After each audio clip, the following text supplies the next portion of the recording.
விஷச்சாராயம் குடித்து கள்ளக்குறிச்சி கருணாபுரத்தில் 40க்கும் மேற்பட்டோர் உயிரிழந்த சம்பவம் நெஞ்சை பதைபதைக்க வைக்கிறது.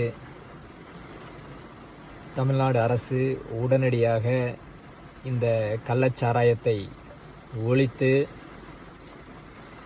மது இல்லாத தமிழகமாக மாற்றிட தமிழக மக்கள் சார்பாக அன்பு கோரிக்கை வைக்கிறோம். மாண்புமிகு தமிழக முதல்வர் அவர்கள் தங்கள் இல்லத்தின் முன்பு மது இல்லாத தமிழகம் என்று ஒரு பதாகையை வைத்து 3 ஆண்டுகளுக்கு முன்பு போராட்டம் நடத்தினார்.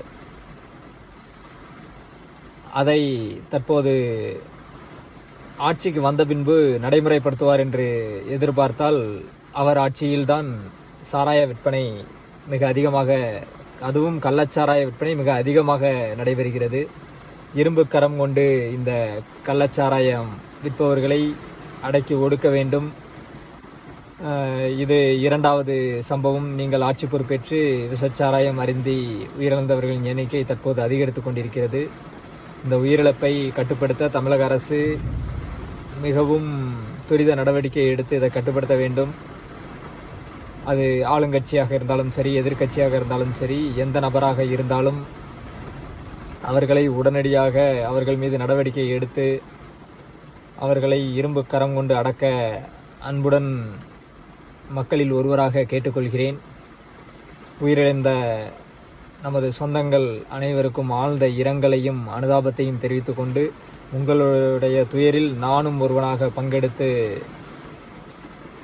உங்களுடைய கஷ்டங்கள் அனைத்தும் எனக்கும் புரிகிறது. தயவுசெய்து கள்ளச்சாராயம் யாரும் அருந்தாதீர்கள். விலை குறைவாக கிடைக்கிறது என்பதற்காக நீங்கள் அருந்துவது விஷம் என்பதை மறந்து விடாதீர்கள். மது என்பது தேவையில்லாத ஒன்று.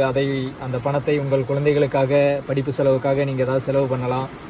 கொஞ்சம் வீட்டுக்கு ஏதாவது காய்கறி, மளிகை ஜாமான் வாங்கிறதுக்கு இந்த மாதிரி மனைவிகளிடம் கொடுக்கலாம்.